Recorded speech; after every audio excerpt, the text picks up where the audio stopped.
வணக்கம் tech support நண்பர்களே. இன்னைக்கு ஒரு நியூஸ் கொண்டு வந்திருக்கேன். தமிழ்நாடு அரசு புதுசா ஒரு உத்தரவு வெளியிட்டிருக்கு. அது என்ன அப்படின்னு பாத்தீங்கன்னா, கடந்த 2020ஆம் ஆண்டு பிறகு தமிழக அரசு துறையில் நியமிக்கப்பட்டுள்ள தற்காலிக பணியாளர்களை நீக்கும்படி தமிழக அரசுக்கு சென்னை உயர்நீதிமன்றம் உத்தரவிட்டுள்ளது. மேலும் தற்காலிக பணியாளர்கள் நியமனம் செய்பவர்களுக்கு எதிராக ஒழுங்கு நடவடிக்கை எடுக்கவும் நீதிபதிகள் உத்தரவிட்டுள்ளனர்.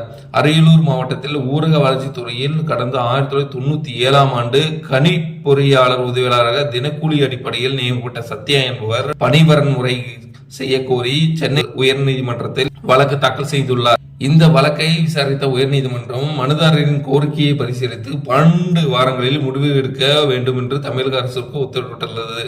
இந்த உத்தரவை எதிர்த்து ஊரக வளர்ச்சித்துறை சார்பில் சென்னை உயர்நீதிமன்றத்தில் மேல்முறையீடு செய்யப்பட்டுள்ளது. இந்த மேல்முறையீட்டின் வழக்கை விசாரித்த உயர்நீதிமன்றம் தற்காலிக அடிப்படையில் பணி நியமனம் மேற்கொள்ள மாட்டாது. இந்த வழக்கு நீதிபதிகள் ஆர் சுப்பிரமணியம் மற்றும் ஜி அருள்முருகன் அடங்கிய அமர்வில் இன்று மீண்டும் விசாரணை நடந்தது.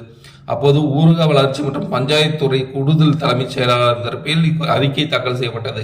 அதில் தற்காலிக பணி நியமனங்களை கைவிடும்போது இதை பதிவு செய்து கொண்ட நீதிபதிகள் 2020ஆம் நவம்பர் மாதத்திற்கு பிறகு நியமிக்கப்பட்ட அனைத்து தற்காலிக ஊழியர்களையும் பணியில் இருந்து விடுவிக்கும்படி உத்தரவிட்டனர். மேலும் தற்காலிக பணியாளர்களை நியமனம் செய்தவர்களுக்கு எதிராக ஒழுங்கு நடவடிக்கை எடுக்கவும் நீதிபதிகள் உத்தரவிட்டனர். தற்காலிக பணியாளர் நீக்கம் செய்தது மற்றும் ஒழுங்கு நடவடிக்கை எடுத்தது இது குறித்து மார்ச் 17ஆம் தேதிக்குள் அறிக்கை தாக்கல் செய்யும்படி அரசுக்கு உத்தரவிட்ட நீதிபதிகள் விசாரணை அன்றைக்கு செய்யும்படி அரசுக்கு உத்தரவிட்ட நீதிபதிகள் விசாரணையை அன்றைய தினத்திற்கு தள்ளி வைத்துள்ளனர். ஒரே இன்ஃபர்மேஷன் கண்டிப்பாக உங்களுக்கு யூஸ்ஃபுல்லாக நினைக்கிறேன். தேங்க்யூ ஃபார் வாட்சிங்.